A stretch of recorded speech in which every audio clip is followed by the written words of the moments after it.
Tani kanya Final TV la jama jekuluma au bisimila aw ka jamukan kɛnɛ kan n'o ye an kungo ye an kungo ye jamukan ye min laɲini na Final TV ɲɛmɔgɔyaso fɛ walasa ka kunnafoniya ɲuman di aw ma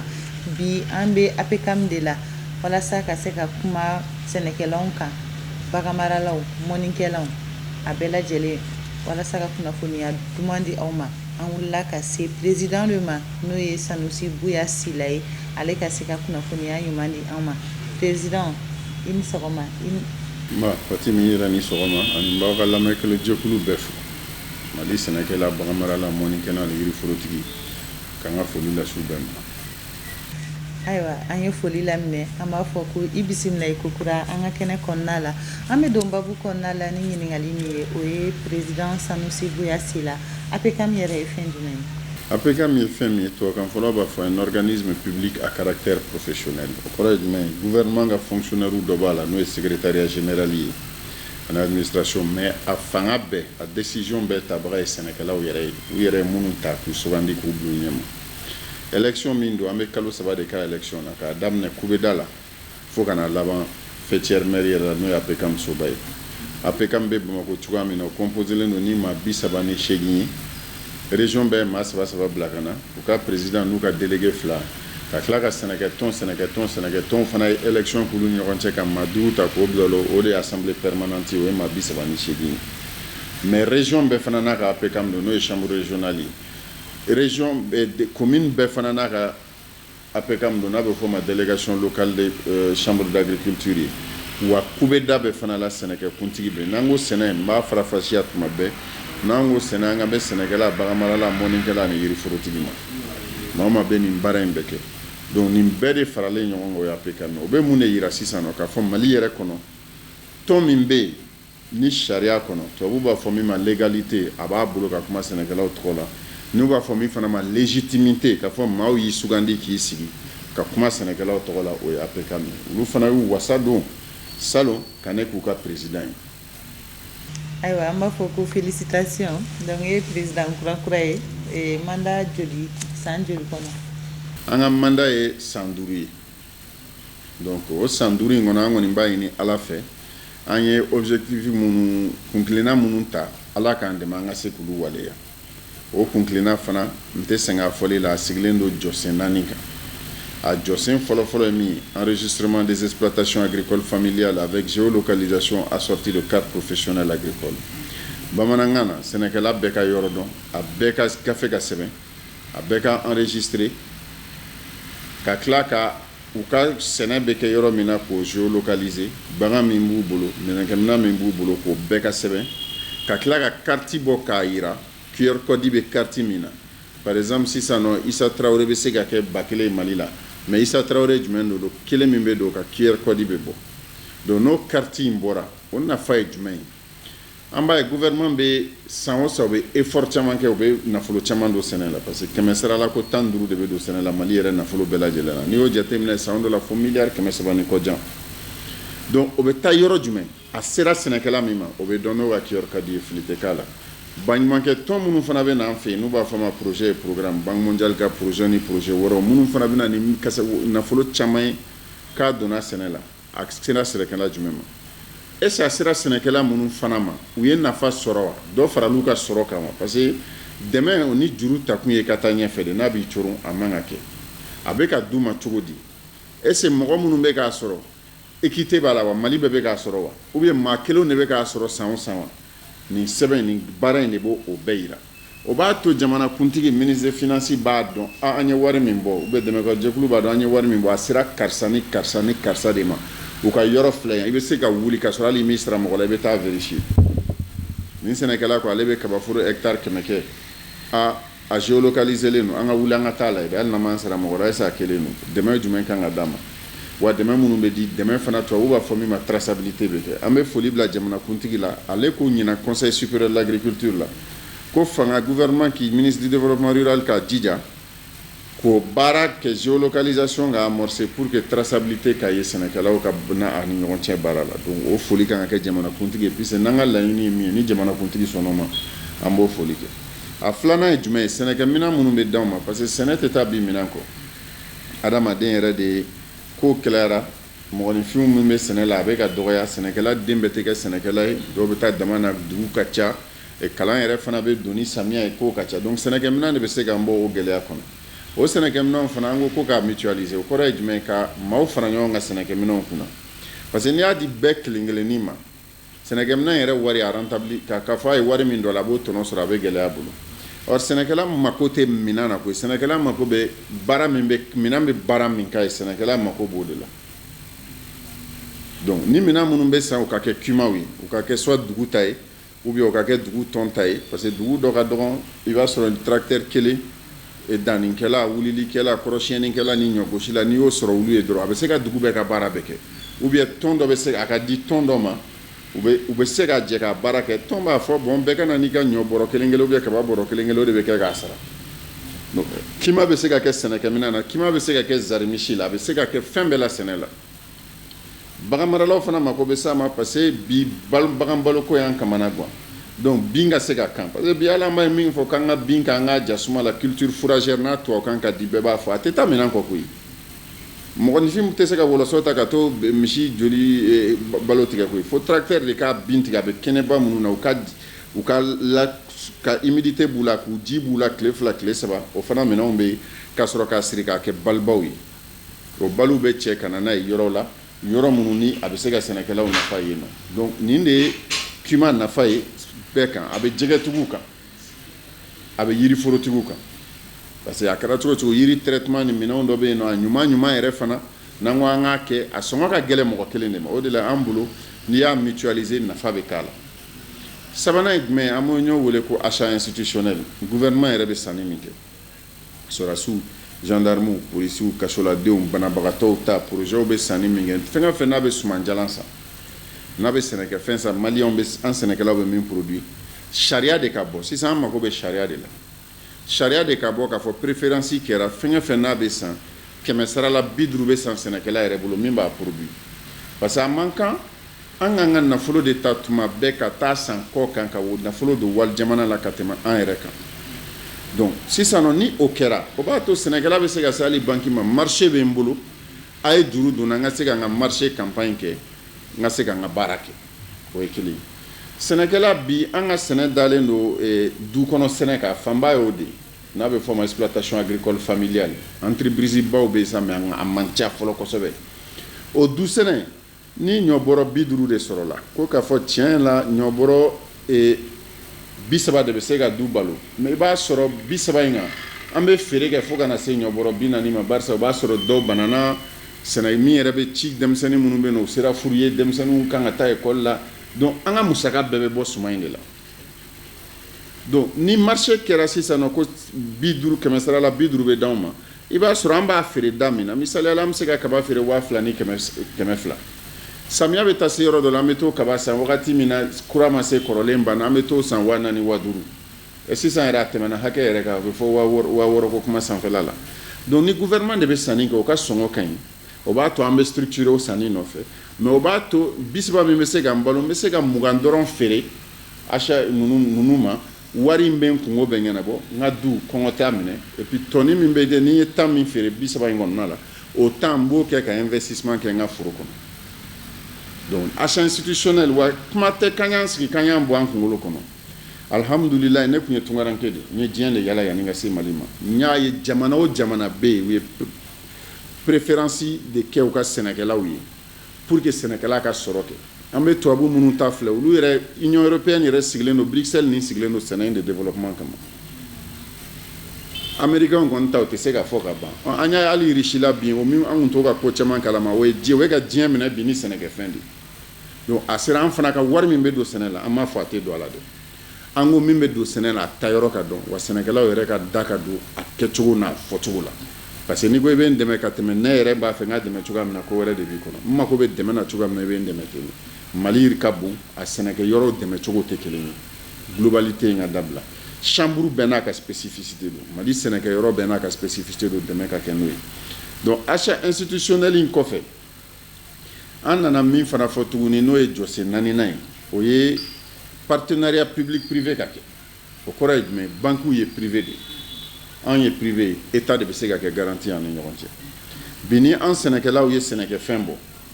samiya mana ban kɛrɛfɛ jamanaw dɔ bɛ na ni wariba ye dɔrɔn u b'u ka dugudenw bila ka na ni wariba o b'a sɔrɔ sɛnɛkɛla mako bɛ wari teliman de la a bɛ obligé k'a ka fɛn di da ɲɔgɔn na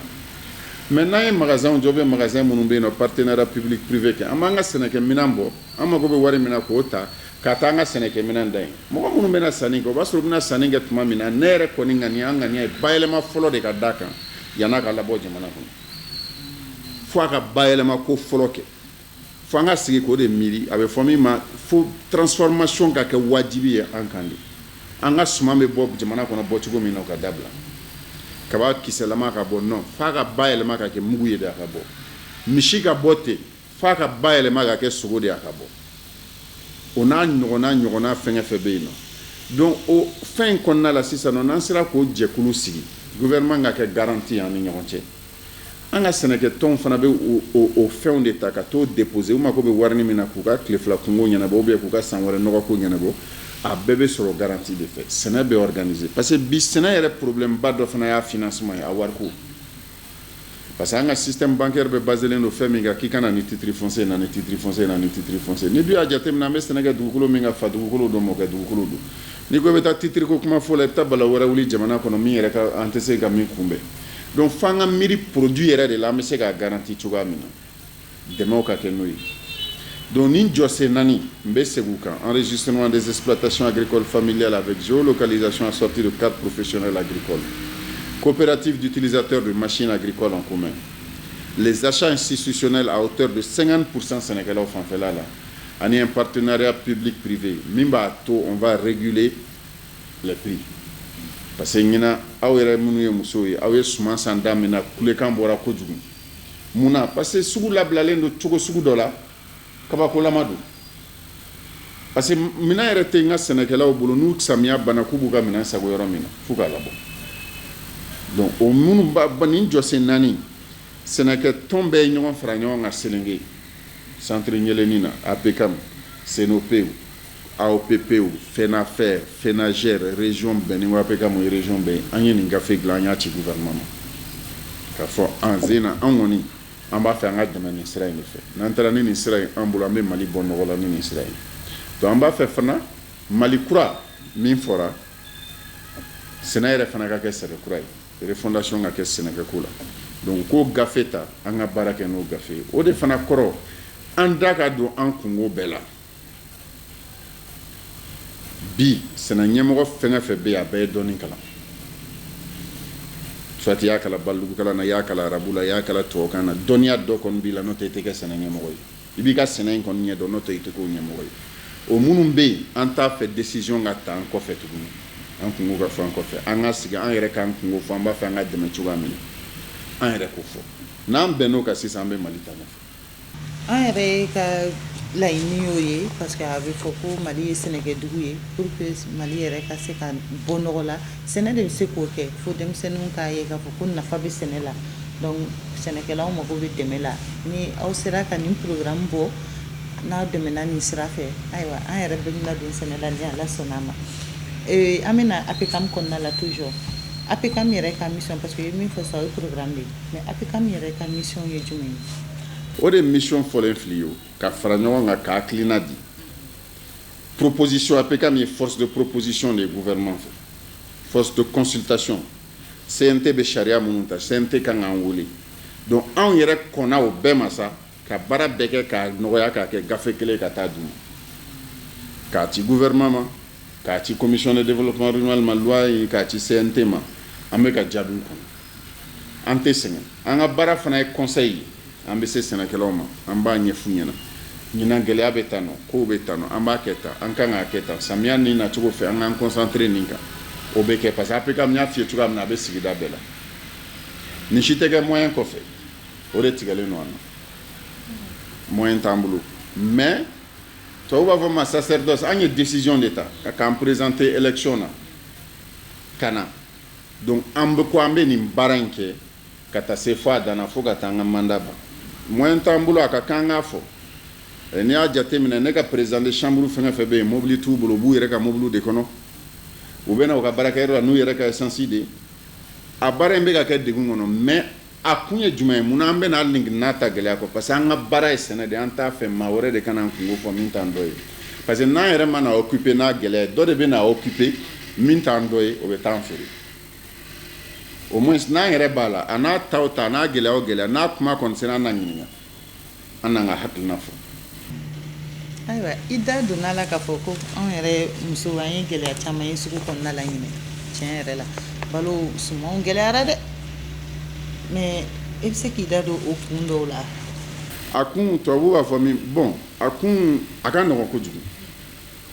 a b'a dɔn zana dɔ bɛ yen a bɛ fɔ ko si kungola o fɔtuma tɛ datuma ye vidéo bɛ se k'a attester an ye émission mun kɛ depuis salon samiya ma se an kulela gouvernement ma a ye fɛɛrɛ kɛ engrais ka sɔrɔ a ye fɛɛrɛ kɛ engrais ka sɔrɔ ni sɛnɛ tɛ se ka kɛ yɔrɔ min na a bɛ se ka kɛ yɔrɔ min na an ka engrais di ye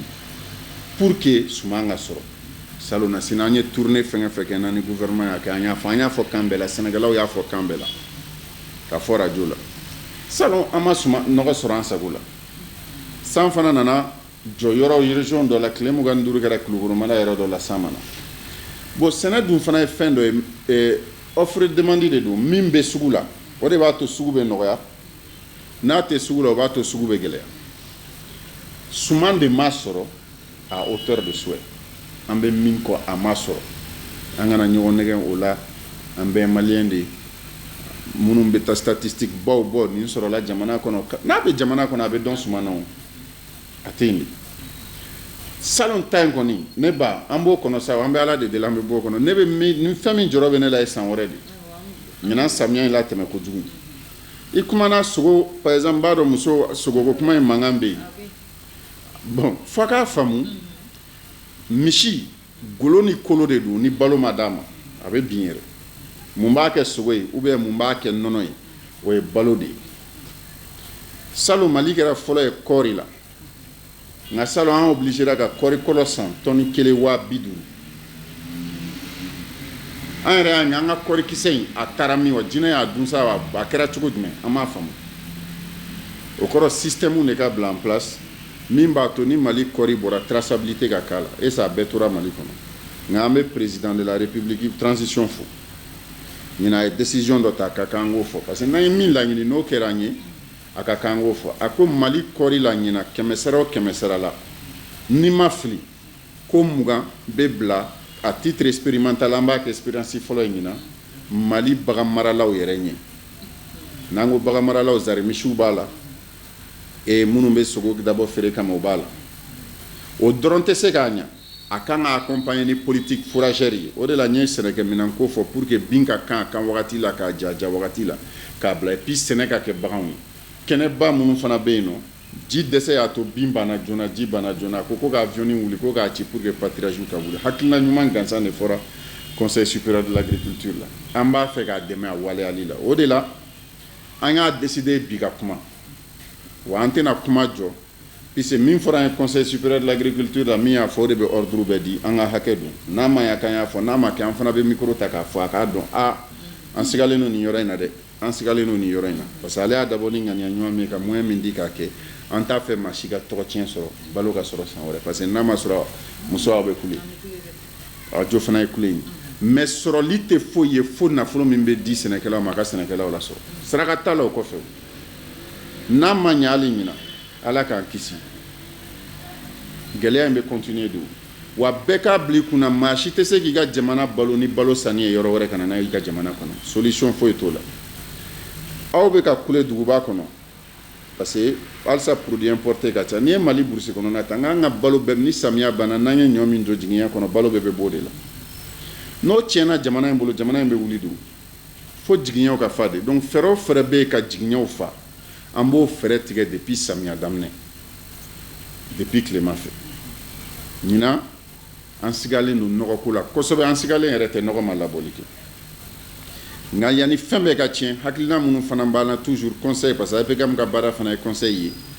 yɔrɔ minnu na ni suman nɔgɔ bɛ se ka nafa ɲa suman min ye an k'o bila ka taa yen nka halisa maloko in n'an ye nɔgɔ ɲɛsin maloko ma an bɛ malo campagne sauver an ka musala de bɔ kuma na an ka baara de ye sɛnɛ an b'o de dɔn papier ba ni théorie ba an t'o la dɛ an b'a dɔn a sera wagati min ma sa dɔ kɔni tiɲɛna parce que ni kaba bilenna a fi man di tugun dɛ sɛnɛkɛlaw fana conseil min bɛ yen depuis samiya daminɛ an y'o fɔ mɔgɔw ɲɛna sɛnɛkɛfɛn min n'a nɔgɔ b'i bolo o de kɛ tɔ kɛnɛ fɛn min sɛnɛkɛfɛn min tɛ nɔgɔba ta o sɛnɛkɛfɛn de k'o la parce que nɔgɔ in a tɛ yen kɔrɔ ye jumɛn ni nɔgɔ bɔrɔ kelen kɛra 6000 7000 fo 8000 o tɛ yen sɛnɛkɛla ma an b'o bɔ min fɛn min 4 5 bɛ kɛ hectare kelen na an b'o wari bɔ min o wari tɛ sɔrɔ donc n'an ye gɛlɛya o gɛlɛya sɔrɔ samiya kɔnɔ ko ka balo labɔ ni balo hakɛ min sɔrɔ la n'o ma kɛ an sago ye o gɛlɛya de bɛ sɔrɔ jamana kɔnɔ balo sɔngɔ la o dɔrɔn de don n'o tɛ muso minnu bɛ taa sugu la ka taa sogo san k'a bɛɛ ye sɛnɛkɛla ninnu muso kelenw de ye minnu bɛ taa ɲɔ san minnu bɛ taa kaba san gɛlɛya la a bɛɛ y'anw de ye o sɛnɛkɛfɛn dun fana bɛ yen n'o ye kaba ye n'o gɛlɛyara o bɛ jouer sɛ kan sɛfan kan a bɛ jouer sɛ kan a bɛ jouer misi kan a bɛ jouer fɛn bɛɛ kan minnu bɛ bagan balo minnu dilan minnu basi fana tɛ kɔɔrikolo ye kaba de bɛ k'o la olu fana b'a fɔ kaba gɛlɛyara o b'a gɛlɛya gasoil gɛlɛyalen don diɲɛ kɔnɔ fɛn bɛɛ gɛlɛyalen don an b'an jija sisan ka investi de balo bɛ nɔgɔya an bɛ se ka balo min sɔrɔ an fɛ o bɛ nɔgɔya cogoya min na o de kan ka kɛ an ka leitmotiv ye an kan ka concentrer o de kan min b'an bolo an se bɛ min na n'an y'o nɔgɔya ni diɲɛ ta tɔ in gɛlɛya yɔrɔ ma sa an ta min ka nɔgɔ an bɛ débrouiller n'o ye alhamdulilayi an ka balo fɛn camanw ye n bɛ mɔgɔw ye kule la alikama maliyɛn joli bɛ balo alikama na jamana in kɔnɔ an kana ɲɔgɔn nɛgɛ an ka balo fɛn ɲɔ kaba malo donc an ka maaw to k'u ka kɛlɛ kɛ u kungo la olu de besoin don alikama la olu de tɛ balo ni alikama tɛ n'an ye ɲɔ ni kaba ni malo sɔrɔ mali kɔnɔ yan nɔ problème foyi t'a la hali an bɛ buru dilan ni ɲɔ ye an bɛ se ka développer n'o ye donc an ka concentrer an yɛrɛ kungo de kan mais a tɛ taa fo an ka tiɲɛw de fɔ an yɛrɛ ni ɲɔgɔn cɛ nafolo min bɛ di sɛnɛko la an ka jɛ k'a suit a ka se sɛnɛkɛla ma président ka kumakan dɔ fana bɛ yen k'a yɛrɛ de bɛ n'o suit ne m'a fɔ dɛ n bɛ ka fɛn o fɛn f'i ɲɛna état conseil supérieur de l'agriculture la a ko a yɛrɛ de bɛ n'a ko suit bon an kɔni b'an yɛrɛ proposer ka k'a ka nafigi ye ni min ma ɲɛ an b'a fɔ nɔgɔ dɛsɛlen don an b'o fɔ n'o responsable ye mɔgɔ min ye enquête mana o déterminer ayiwa bɛɛ k'i ka responsabilité ta nɔgɔ kɔni m'an labɔ ɲina an t'o musala mɔgɔ si ye an b'o fɔ jɔn nɔ don minnu bɛ se k'o ko ɲɛɲini o ko ɲɛɲini bon ni nɔgɔ dun m'an labɔ a bɛ jouer suma ye hali ni san nana a bɛ jouer suma ye min fana fɔra a ye min fɔ ko kɔɔrikolo ka bila an ɲɛ a k'a ɲɛ jɔ a ko in na kosɛbɛ mais an yɛrɛ da fana ka don a la parce que n'an da ma don a la o kɔɔrikolo fana ni suivi ma k'a la an yɛrɛ bolo a bɛ bila an ɲɛ anw ye jɔn ye fo an ka mali ka bon a bɛ se k'a fɔ a dira yɔrɔ dɔ la an t'a kalama donc fɛn man ka kɛ sɛnɛkɛlaw yɛrɛ kɔfɛ n'an da ma don an kungo la k'an kungo fɔ o de y'a kɛcogo ye an b'a fɛ k'a dɛmɛ n'o sira ye n'an sera min kɔni fɔra conseil supérieur de l'agriculture y'a ɲina politique kan tɛ n'an y'a appliquer jamana bɛ hɛrɛ sɔrɔ ka fara anw ka jɔsen naani kan n'a appliquera faama bɛ se k'a fɔ a ka kɛ dugumala la ni fɛn min y'a bali ka kɛ o k'o ɲɛfɔ n'a kɛra fana an k'a fɔ n'a ma kɛ an minnu y'a sɔrɔ an b'a fɔ min ma kɛ an b'o fɔ dɛ o kɔni an ni masi tɛ bɛɛ o kan. ayiwa président i ka kuma dɔ la i ye sɛfanko min yɛrɛ fɔ tiɲɛ yɛrɛ la ko in ye sɛbɛ ye dɛ parce que ne yɛrɛ ye sɛfan bɔ n ka programme na ne tɛ ka sɛfan yɛrɛ dun sɛfan den kelen kɛnɛ 30 o bɛ dun cogo di. n bɛ min fɔ a ye na c'est à dire jamana kɔnɔ fo an ka ɲɔgɔn faamu ko dɔ la jamana bɛ komi matela denmisɛnninw bɛɛ ni min binna a b'o tɔpɔtɔ k'o dɛmɛ o ka wuli ka jɔ ka tɛmɛ n'a ta ye baara bɛɛ fana la fo baarakɛla ka balo a ka baara la sɛfan den kelen kɛra 30 ye mais n bɛna f'i ɲɛna sɛfan feerelaw fana bɛ ka u yɛrɛ ka laɲini kɛ parce que olu bɛ min don pour que ka sɛfan sɔrɔ o gɛlɛyara donc an bɛna jigin ɲɔgɔn na fu de balo gɛlɛyara bɛɛ bɛ ɲɛsin anw de ma producteurs minnu bɛ balo bɔ aw y'a gɛlɛya nka mun ye balo gɛlɛya a ka ca ala fɛ mɔgɔw t'u ɲɛsin o yɔrɔ ma aw t'a ɲini k'o yɔrɔ faamu fo politiki de ka kɛ jamana in kɔnɔ a ka di n ye tuma dɔ la n b'a fɔ n ko ni mali kura bɛ jɔ ni refondation bɛ kɛ k'an ka plan marshal kɛ sɛnɛ la plan marshal tɛ dɔwɛrɛ ye tubabula guerre mondiale kɔfɛ tubabula binnen américains ni minnu ye guerre gagné ko ka plan marshal kɛ ka tubabula wuli o kɔrɔ ko ka hɛrɛ bɛ ɲɛsin u ma u bɛ se ka wuli cogoya min na sɛnɛ plan Marshall kɔrɔ de an ka programme kɛ ka sɛnɛ kɛ priorité Mali kɔnɔ jamana minnu y'a kɛ an kɛrɛfɛ jamana dɔ bɛ n b'a fɔ parce que exemple ɲuman don n'o ye Maroc ye olu y'a kɛ a ɲɛ kojugu bolo bi olu de ka tomati n'u ka carotte bɛ ka k'i ka na la ni y'an ka maakɔrɔw lawuli bi u b'a fɔ k'i ka segin k'u lada o parce que min bɛ ka kɛ Mali kɔnɔ bi olu ka maloya ko de don olu tun bɛ balo ci jamanaw dɔ ma donc sisan nɔ gɛlɛya in fo a k'a faamu tant que sɛnɛkɛla de ma production sɔrɔ nɛgɛya la balo bɛ gɛlɛya o ye kelen filanan fana jamana objectif kan ka kɛ sɛnɛkɛla ka se ka balo a ka sɛnɛkɛfɛn na de pour que sɛnɛ yɛrɛ ka kɛ métier baara ye min bɛ denmisɛnninw lasama ka to a la ni e y'a sɔrɔ e fa tun ye sɛnɛkɛla ye a ma sɔrɔ kɛ sɛnɛ la e bɛ sɛnɛ bila n'an dun ye sɛnɛ bila an bɛ taa an ka balo san yɔrɔ wɛrɛ de o kɔrɔ an bɛ ka yɛrɛma hɔrɔnya ko kuma min fɔ a tɛna se ka kɛ yɛrɛma hɔrɔnya fɔlɔ adamaden ka hɔrɔnya fɔlɔ ye balo de ni dutigi ni balo tɛna du kɔnɔ hɔrɔnya tɛ du kɔnɔ tuguni donc an ka balo in de kɛrɛnkɛrɛn mais balo in fana fierté kana kɛ an bolo balo nini na ka fɔ an ye balo san yɔrɔ wɛrɛ ka di an ka population ma an ka balo produit programme de kan ka sigi an bɛ 2022 la 2024 2025 Mali kana ni importer tugun an bɛ baara kɛ cogo di ka s'o ma an b'a ɲɛsin o secteur ma cogo min n'a fɔra sisan nɔ Mali kana malo yɛrɛ importer tugun parce que malo sɛnɛ kɛnɛ b'an bolo kɛrɛfɛ jamana dɔ b'an kɛrɛfɛ o de la ka ministère de l'agriculture sigi ka tila ka ministère du riz sigi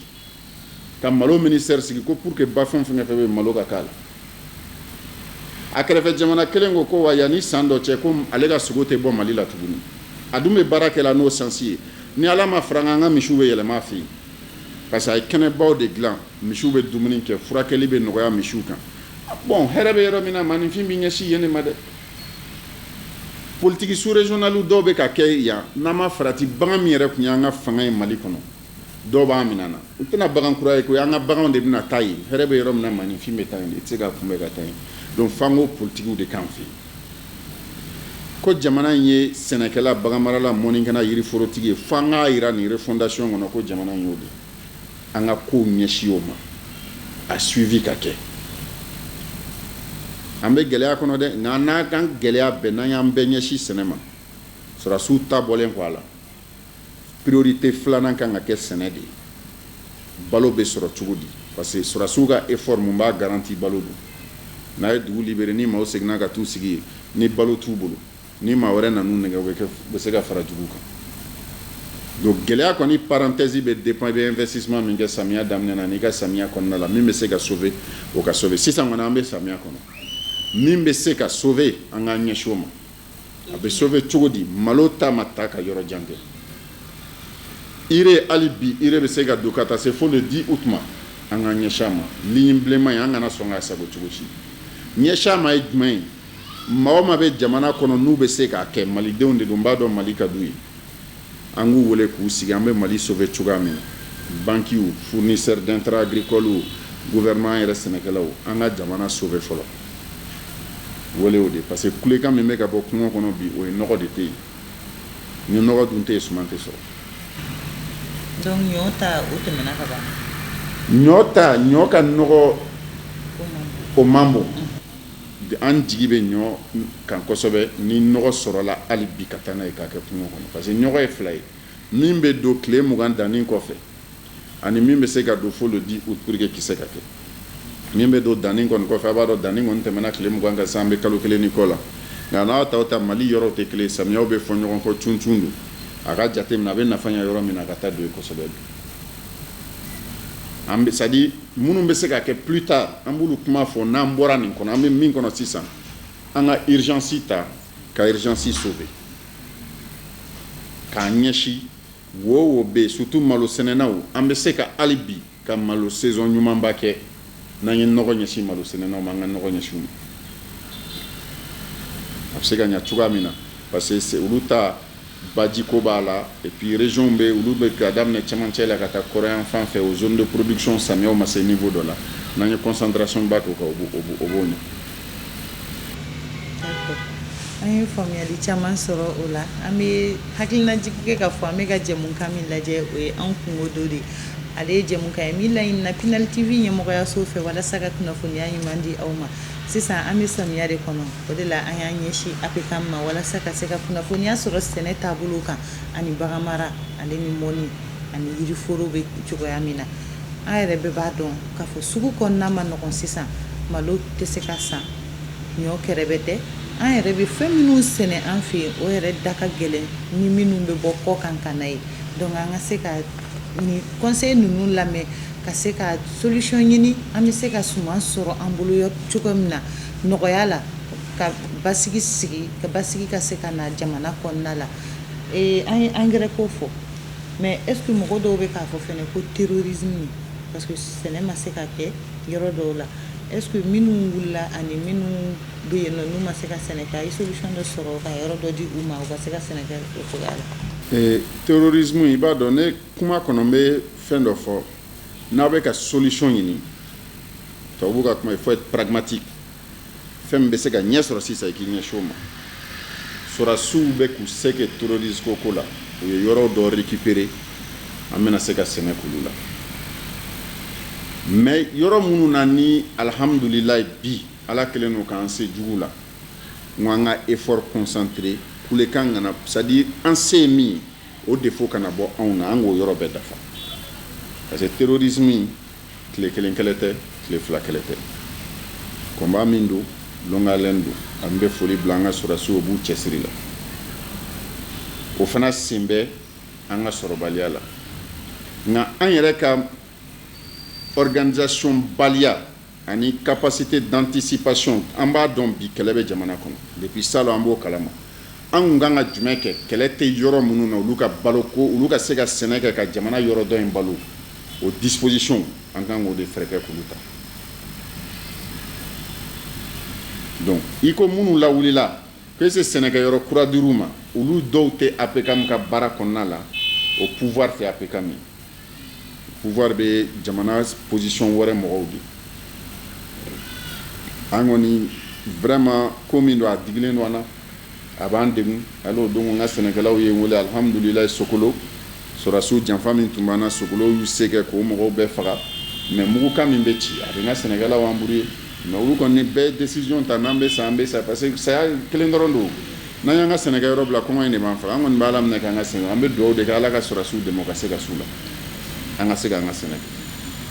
Ayiwa, nɔgɔko min fɛnɛ fɔra an tun y'a ye réseaux sociaux kan parce que sisan olu fɛnɛ an ka kunnafoniya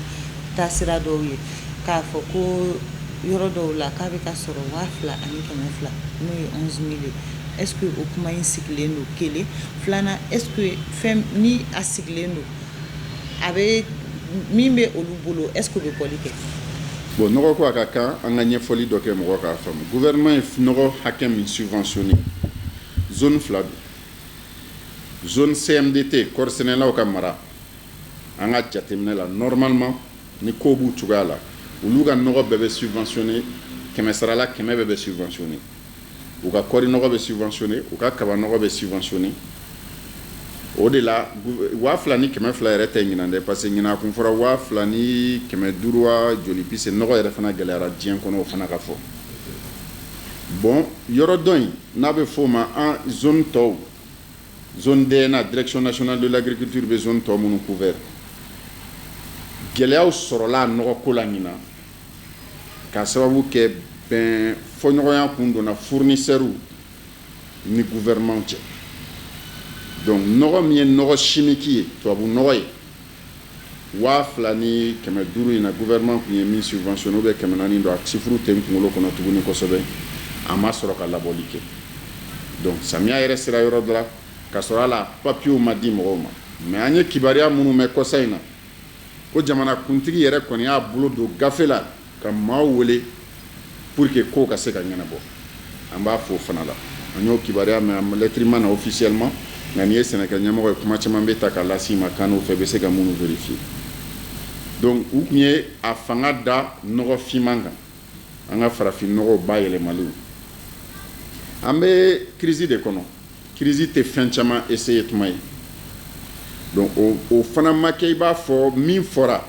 ko hakɛ min kan ka sɔrɔ o hakɛ bɛɛ ma sɔrɔ, parce que n ka sɛnɛkɛlaw u ma satisfait o la. bon fɛn min hali CMDT mara ye parce que n'i m'a fɔ n ka sɛnɛkɛlaw bɛ jiginna weleli de bɛ tile ka kɛ dɔw bɛ taa si secteur da la tile 3 parce que nɔgɔ nali retard la a bɛ na ni kɔlɔlɔ jumɛn ni nɔgɔ nana duguba la et bi aw bɔra san de kɔrɔ ka na interview kɛ aw ye heure 3 de kɛ n'o tɛ 8 heures tun b'a sɔrɔ an y'a daminɛ bon kungo kɔnɔna la bi yɔrɔ dɔ bɛ yen camion t'a lasɔrɔ sɛnɛkɛla bɛ taa dugu min na a bɛ 230 240 260 de kɛ transport ye k'o da nɔgɔ in kan tuguni ka taa n'a ye pour que k'a don a ka foro la donc o de la souvent an b'a fɔ minnu bɛ sɛnɛ ɲɛdɔn k'olu bila sɛnɛko kunna minnu b'a dɔn ni ye sigi ka n ka bigi ni n ka papier ta ka erreur kelen kɛ ou bien ka temps dɔɔni ka tɛmɛ a bɛ tiɲɛni min lase chaîne bɛɛ kɔnɔ kɔlɔlɔ la donc o de kɛra nɔgɔko problème ye sinon gouvernement ye subvention mun fɔ sisan dɔw bɛ ka commencer k'a sɔrɔ nka a bɛ ka sɔrɔ cogo jumɛn an delilen don min na hectare la i b'a sɔrɔ n'i ka hectare n'i mako bɛ bɔrɔ 10 na i bɛ se ka bɔrɔ 5 sɔrɔ k'a k'i ka foro la nka bi a dɔgɔyara min kɛra chimique ye an ka ɲɔgɔn faamu parce que gouvernement ye miliyari 17 de don nɔgɔ la hakɛ min bilara ko k'a kɛ tubabu nɔgɔ chimique ye a dɔgɔyara kosɛbɛ kosɛbɛ kosɛbɛ donc o de la a y'o mankan de mɛn bon réseaux sociaux kumaw an tɛ baara kɛ n'o ye kosɛbɛ an bɛ baara kɛ ni kuma min ye n y'a f'i ye cogoya min na n ka sɛnɛkɛla ɲɛmɔgɔ bɛ k'a ta k'u bɛ da la ka na région na dɔgɔkun o dɔgɔkun an bɛ ɲɔgɔn wele an bɛ kuma gɛlɛya min bɛ yen donc n bɛ se ka région bɛɛ ka gɛlɛya f'i ɲɛna bi ni m'o fɔ n bɛ nkalon tigɛ télé in na région bɛɛ la bi nɔgɔ min sɔrɔla a m'u bɔ an kɔni bɛ k'an jija an bɛ se fɛɛrɛ o fɛɛrɛ la an bɛ k'o kɛ a kɛra degunba ye sɛnɛkɛlaw ka ɲina donc an bɛ se k'a fɔ ko an bɛ taabolo min na tan cogoya la ni solution ɲuman na an bɛna sumanw sɔrɔ gɛlɛya la halisa ka taa wa bon sini bɛ sinitigi de bolo ne ye sɛnɛkɛkuntigi de n tɛna kuma ka na ni pessimisme ye ka na ni jigitigɛkan ye n'o tɛ ni n y'o fɔ aw balakaw aw na décourager an ye silamɛw de an dalen dɔ la sini bɛ sinitigi de bolo a ma tiɲɛ fɔlɔ an bɛ se k'an se kɛ an k'an se kɛ kun ne dan kuma yɛrɛ de la ne bɛ da o yɔrɔ ma n'an y'an se kɛ a bɛ ɲa n'an y'an se kɛ ni ala ye ji ɲuman nati ji kunnandi nati an b'an sago sɔrɔ dɔ n ye kuma dɔ f'i ɲɛna n ko malo bɛ se ka sauver an k'an concentré o kan ɲɔ ni kaba bɛ se ka sauver yɔrɔ min fana la an k'an concentré o kan kɔɔritigiw fana ta dɛmɛ bɛ se ka kɛ cogoya min na parce que fɛn min ka jugu fɛn bɛɛ kɔɔri dannen a wulilen k'i ma suman sɔrɔ fo ka taa se ko dɔw jigi bɛ se ka tigɛ ko k'o yɛlɛma ko ka sɛnɛkɛfɛn wɛrɛ d'o kan jigitigɛ don a ma ɲi adamaden ni yɛrɛ ma donc k'a fɔ san wɛrɛ bɛ gɛlɛya ne ba n ye min kɔni f'i ɲɛna diɲɛlatigɛ fɛn bɛɛ bɛ sigi sigi ɲɔgɔn kan kelen de n'i ye baara min kɛ i b'o résultat de sɔrɔ san wɛrɛ n'i ye baara min kɛ an b'o résultat de sɔrɔ san wɛrɛ an filɛ baara wagati la an kana don pessimisme kɔnɔ an ka baara kɛ pour que résultat ɲuman bɛ sɔrɔ a ma tiɲɛ fɔlɔ an bɛ wagati min na halisa n'an y'an jija a bɛ ɲa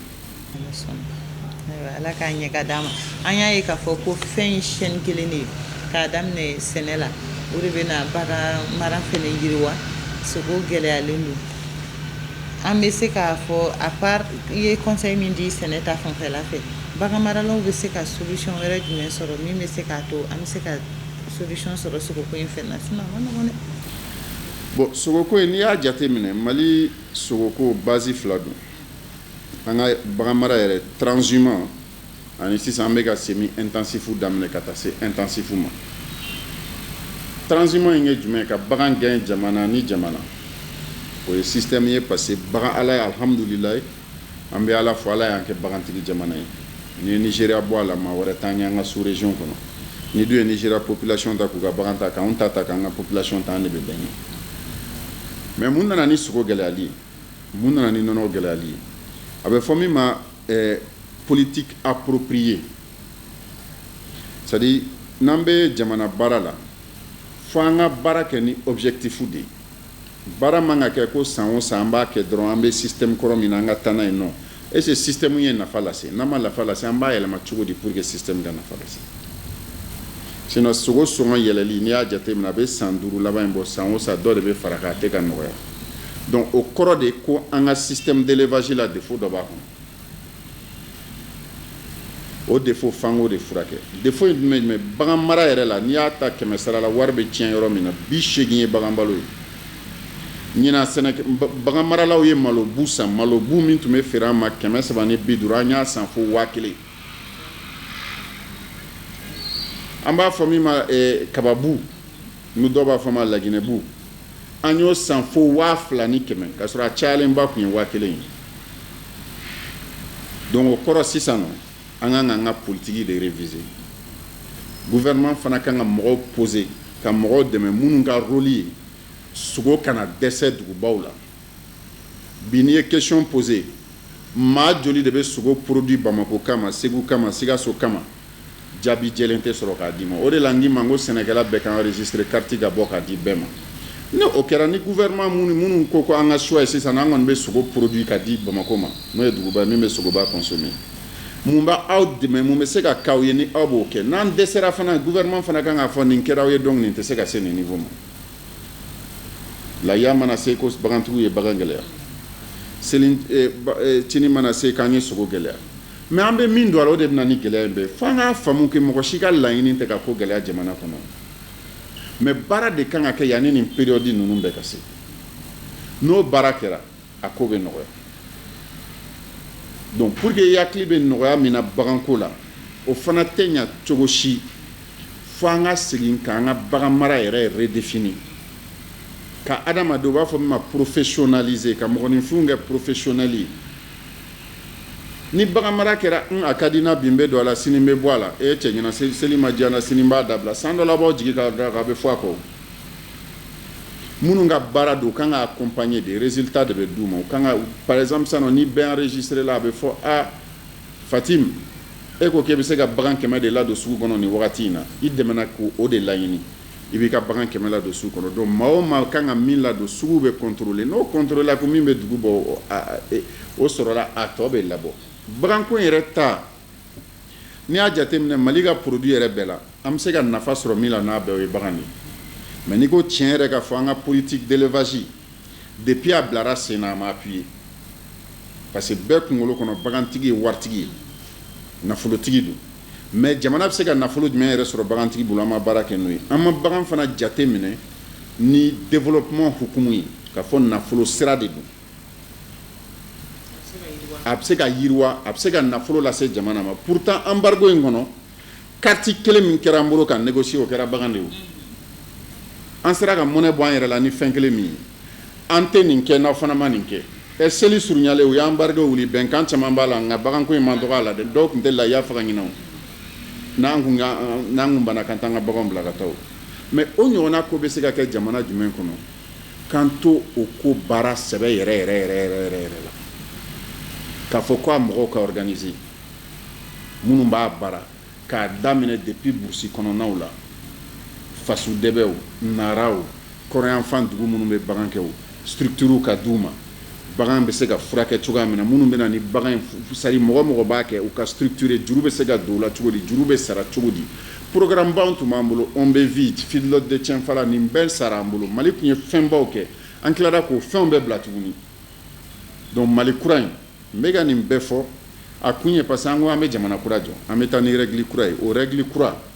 o kan ka Mali ka avantage comparatif ta n'i ye farafinna ta c'est à dire Mali bɛ se ka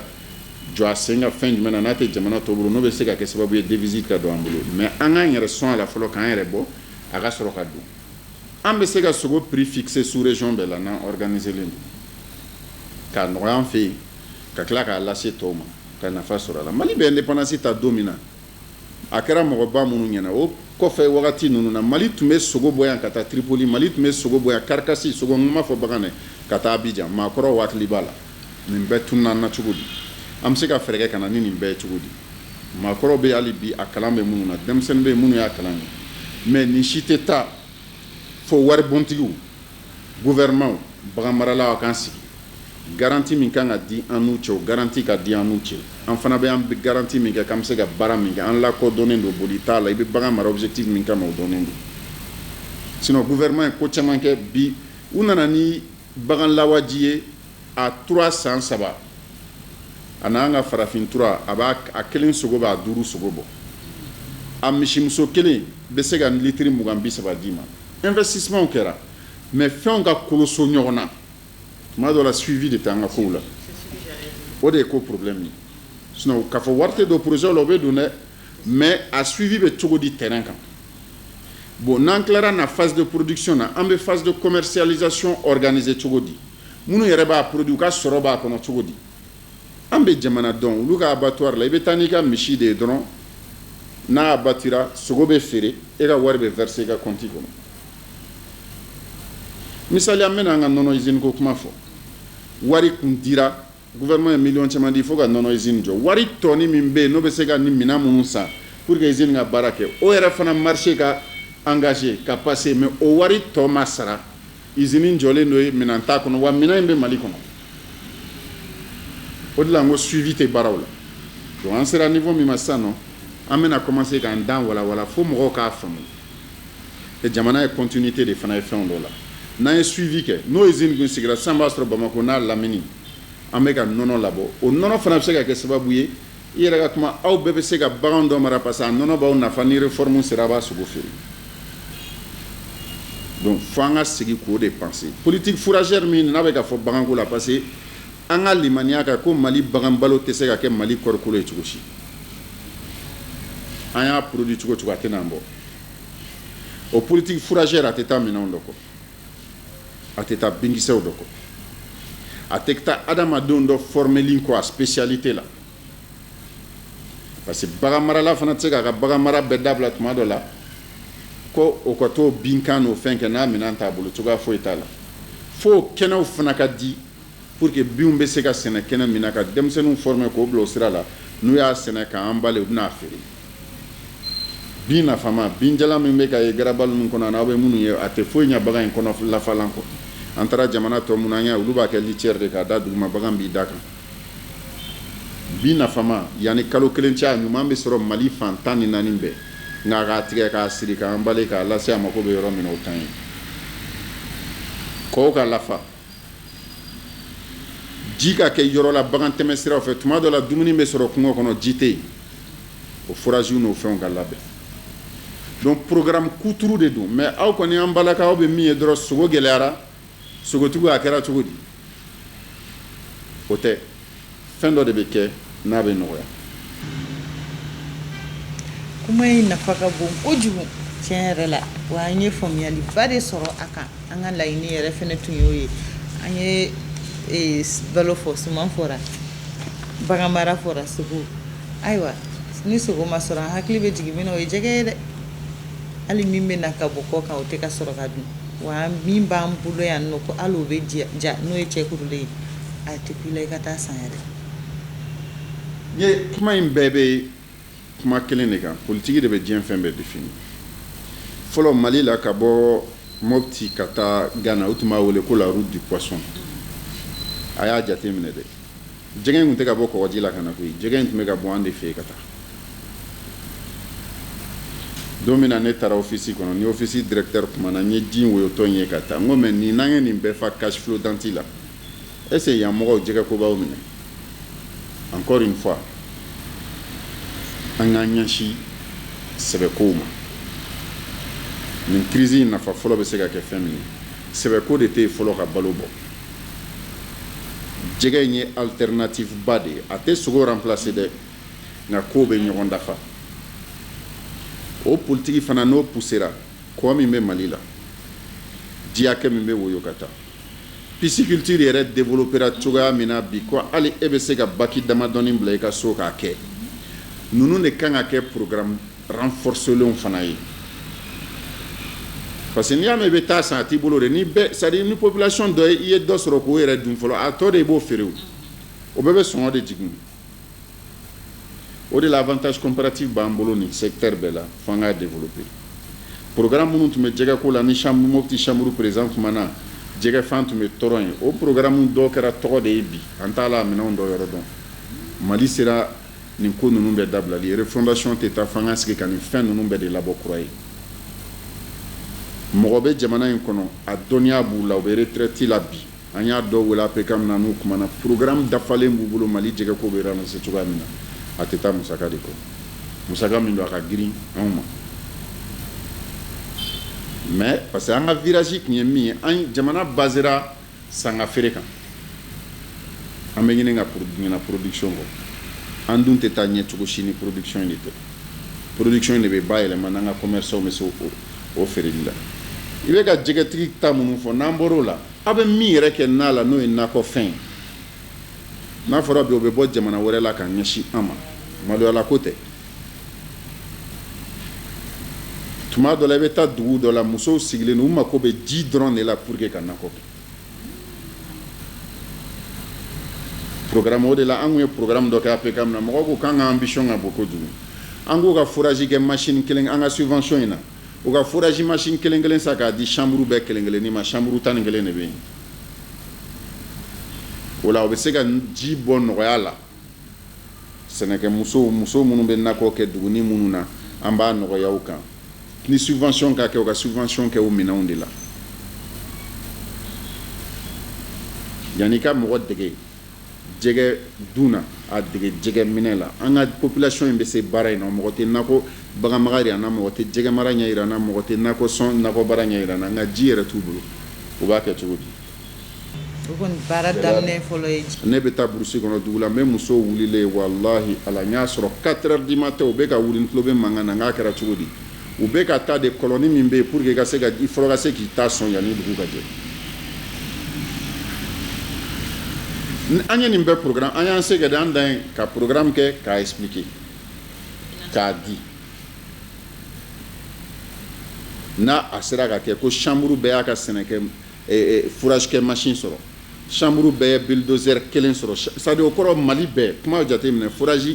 machine 11 bulldozer 11 bulldozer kun ye mun ye n'i y'a mɛn i bɛ yɔrɔ yɛrɛ dilan i bɛ nakɔ k'a la fɔlɔ i k'a gunguru bɔ foro yɛrɛ ka dilan an ye nin programme bɛɛ fɔ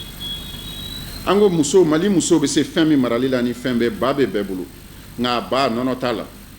an k'a essayer ka fɛɛrɛ kɛ ka ba cɛ minnu bɛ se ka nɔnɔ kɛ k'u fara ɲɔgɔn kan k'o d'u ma u ka ba ni muso bɛɛ bɛ se ka litiri kelen kelen sɔrɔ a yɛrɛ ye a bɛ yɛlɛma de don an ka burusi kɔnɔna la kosɛbɛ an dun b'a dɔn ba bɛ yen bi n'an y'a dilan ka di an ka muso ma bɛɛ bɛ se minnu n'aw y'a ka ɲɔko ji bɔ bɛɛ b'i ka bani siri ni tuguba bɛ min na don min na k'o d'u ma il suffit k'an k'u former o de la objectif kan ka kɛ population rurale sɛnɛkɛla in dɔ bɛ fara o ka sɔrɔ kan cogoya min na réflexion kan ka kɛ o de taabolo ye Mali kɔnɔ ni dɔ faral'o ka sɔrɔ kan dɔ bɛ fara Mali taɲɛ kan sira man ka kɛ toujours an bɛ ɲɔgɔn jalaki sɛnɛkɛlaw ye ko gɛlɛya sɛnɛkɛlaw ye bagan gɛlɛya sɛnɛkɛlaw ye hali sɛnɛ min bɛ k'an fɛ a gɛlɛyara mais sɛnɛ min bɛ k'i fɛ gasoil de bɛ kɛ ka ji kɛ ka moto pompe sama koyi moto pompe y'a dilanna kɔ kan de a bɛ san de panneau solaire crise in kɔnɔna la dɔ a prix doublé la nin bɛɛ de bɛ kɛ ka tomati kelen labɔ k'o d'e ma tant que o faamuyali ma na an tɛna ɲɔgɔn faamu bon nin bɛɛ faamuyali bɛ sɔrɔ min na n'i y'a ye an sera nin ma c'est que an bɛ système kɔrɔ min kɛ a man ɲi de n'a tun ka ɲi an tɛ bin ka se nin ma o an k'o système in de yɛlɛma an ka na ni système kura ye min b'a to Fatim ka nin nakɔ ɲina u ye nin produit an bɛ dɛmɛ kɛ cogo di san wɛrɛ o k'a produit gɛlɛya fana b'o production na o musow b'o tɔrɔgɔ kɛ k'o tomati produit o bɛɛ bɛ bɔ ɲɔgɔn fɛ dɔw b'a doni ka taa sugu la k'a fili n'o tɛ sugu la n'a ma san e den bɛ o tomati produit tuguni o de la n ko fo système de commercialisation ka tugu a la sɛnɛkɛla dan ye ni production kɛra a kana perdi gouvernement de système de blanc en place et k'a produit ka se sugu la n'a ma san an b'a récupérer cogoya dɔ la o la olu ka transformation partie bɛ développer sisan wagati koronin kɔsɔn kuma min yɛrɛ bɛ n fɛ ka fɔ sɛnɛkɛla ye n bɛ segin kuma in kan ala k'a to n b'a fɔ ni ŋaniya min ye a k'a faamu n'o ŋaniya ye jamana in kɔnɔ an bɛ ɲini ka siran kuma cogoya dɔw ɲɛ wagati sera mɔgɔninfinw Mali cikɛlaw bagan maralaw mɔnikɛlaw yiriforotigiw aw ka wuli aw k'aw hakili dayɛlɛ aw kana to maa wɛrɛ ka taa aw kungo fɔ aw kungo bɛ fɔ yɔrɔ yɔrɔ aw yɛrɛ ka wuli k'o ɲɛmɔgɔya ɲini